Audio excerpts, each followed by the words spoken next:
Myanmar became independent in 1948 from the British rule.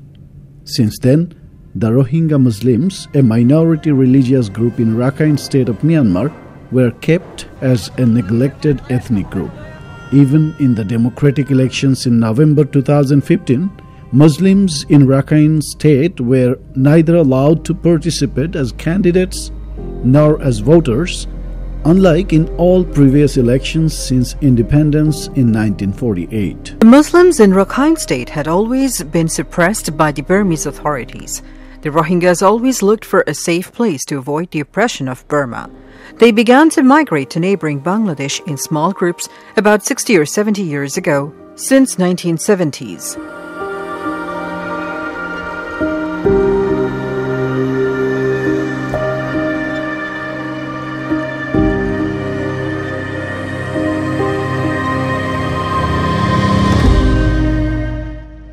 At some stage, the oppressions of Myanmar authorities were so unbearable that a rebel organization called ARSA was formed in the name of protecting the Rohingya Muslims, and on August 25, 2017, they attacked the Myanmar security forces.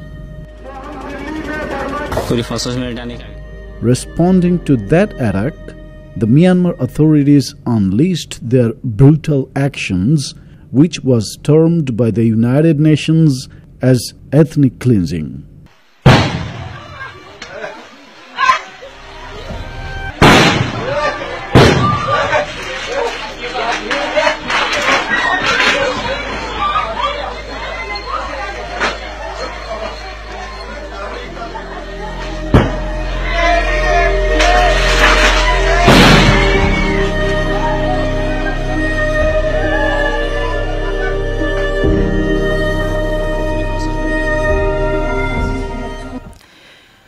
Mass gang rapes, killings, including of babies and young children, brutal beatings, disappearances, and other serious human rights violations by Myanmar security forces in a sealed-off area north of Mong Dao in northern Rakhine State have been detailed in the report that our team has put together. Thousands of Rohingya Muslims were killed, hundreds of Rohingya women raped, and their villages were burnt. The helpless Rohingyas started fleeing the Rakhine state to save their lives. Many of them crossed the Naf River to take shelter in unknown jungles and hills of Cox's Bazar, Bangladesh. As the atrocities and oppression on Rohingyas increased, the influx of fleeing Rohingyas amplified by multiple numbers. Since August 25, 2017, more than 700,000 Rohingyas fled Myanmar and took shelter in Bangladesh. They found Bangladesh, their closest neighbor, as a safe place to live. They joined the 300,000 Rohingyas living in various camps who came earlier.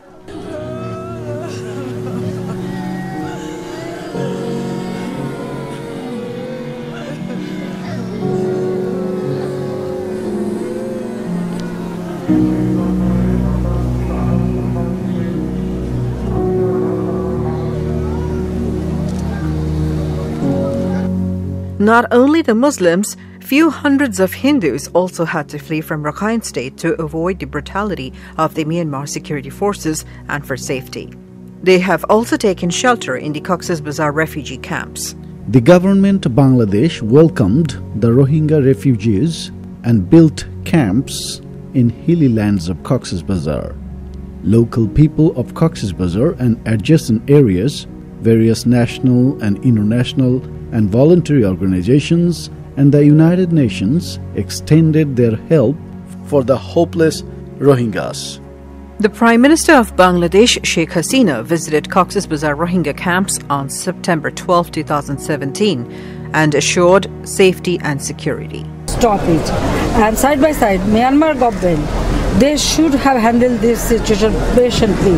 They should not have allowed the army or their law enforcement agency to attack the common people. What is the crime of the children or women or the innocent people? Because these people, innocent people, the children, women, they are suffering. So these people, they belong to Myanmar. Hundreds years they are staying there. How they can deny that they are not their citizens?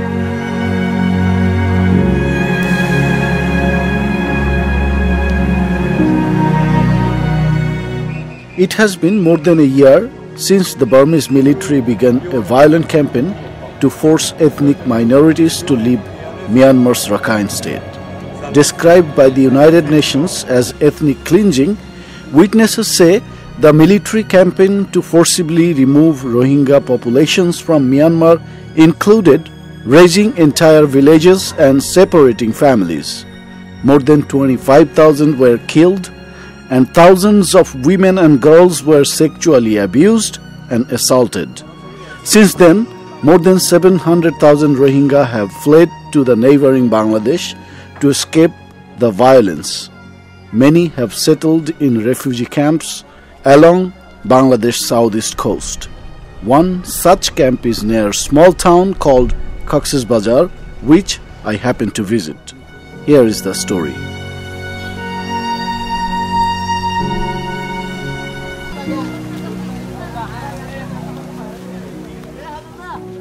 This is Kutupalong Rohingya camp in Madhuchhara, Ukhia. The women here are busy going about their daily chores. Among them, Nayuma, who is 7 months pregnant. She doesn't trust strangers, but she was willing to tell us why she fled Myanmar.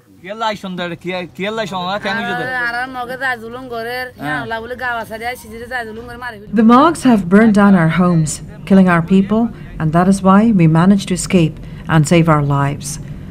Next to the straw fence of the tiny hut she calls home, Nayuma's husband sits on a muddy floor, eating what may be his only meal today.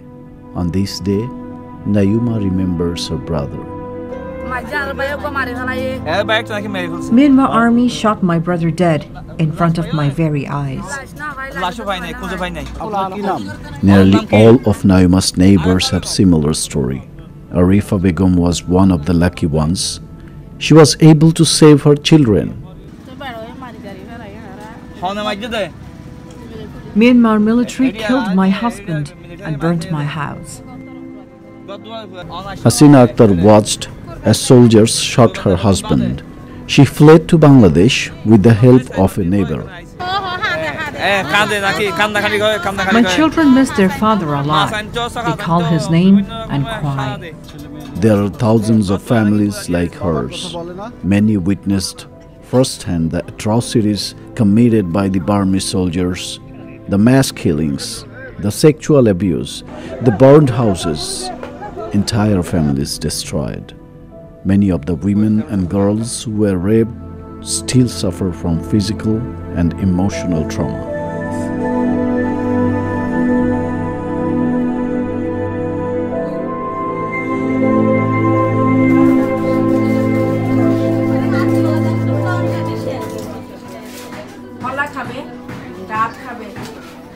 Dr. Sayeeda Kabir, a Bangladeshi-American physician from the USA, says most of the camps lack the necessary facilities to treat them, but she visits the camp to volunteer whatever she can.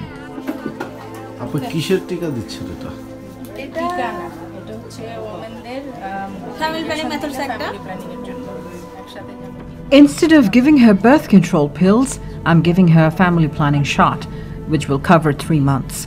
We will give her some dawai, medicine.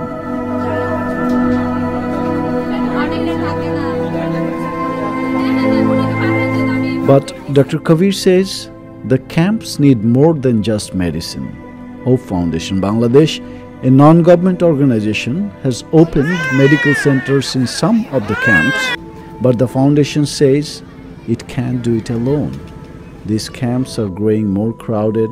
Local authorities estimated about 60,000 children will be born in these camps each year, increasing the need for food, for medicine, and for shelter. There is a saying that it takes a village to care for one child, but the Hope Foundation says it will take the international community to solve the Rohingya crisis.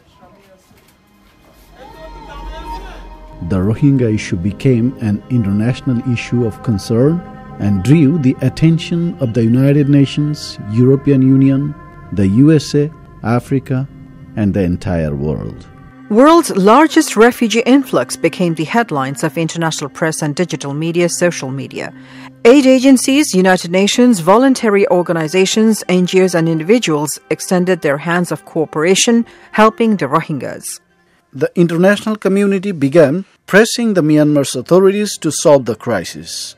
It's realistic to expect that we will be facing a continuing problem to deal with in Bangladesh. I hope to hear that they're making progress. Of course, in order for that to really happen, conditions have to be recreated in Rakhine State for the refugees to return. Journalists and observers were not allowed to go to Rakhine State to see the real situation there. On November 23, 2017, an agreement was signed between Myanmar and Bangladesh to solve the crisis. According to the agreement, Myanmar agreed to take all Rohingya refugees back to Myanmar after checking their proper identities. The agreement is still to be implemented and preparation still on for the repatriation process. The international community criticized the role of Aung San Suu Kyi, the de facto leader of Myanmar, for her failure to solve the crisis. Since the 5th of September, there have been no armed clashes and there have been no clearance operations. Nevertheless, we are concerned to hear that numbers of Muslims are fleeing across the border to Bangladesh. We want to find out why this exodus is happening. We would like to talk to those who have fled as well as to those who have stayed. Eminent international personalities, including 3 Nobel Prize laureates, UN Secretary General, US Government Top Advisor Lisa Curtis, VOA Director Amanda Bennett, visited the Rohingya camps in Cox's Bazar and urged the international community to come forward to solve the crisis by creating pressure to take back the Rohingya refugees by ensuring their safety in Myanmar. One of, if not the most discriminated people in the world, without any recognition of the most basic rights, starting by the recognition of the right of citizenship. The U.S. will remain committed to supporting the Bangladeshi government in helping the Rohingya people, and we look forward to continuing to work together to make sure that these vulnerable people stay safe and protected and that their needs are provided for. Genocide against innocent people. Millions people been displaced from their cities. Women been raped. Good recommendations, but the ground reality is nothing has happened. If we remain silent, we are indeed complicit with this crime of genocide, this crime of inhumanity, this cruelty, this desperation to destroy a people. Stop killing, stop genocide. Return those people to their countries. Give them their equal citizenship, their all rights. Or, as I said, resign or you will face persecution. The government of Bangladesh recently announced a temporary shelter has been built at Vashanchar, an island near Hatia Upazila, for the Rohingyas. The government hopes to move 100,000 refugees from the Cox's Bazar camps. Meanwhile, the Rohingyas are living under inhuman conditions in Cox's Bazar's unhealthy and rain-soaked, filthy refugee camps. They lack food, pure drinking water, and medicine. Moreover, the heavy rain, storm, and other natural disasters are causing them to fight similar struggle they experienced in Rakhine State. Still, they are passing every moment in the camps with hope and luck.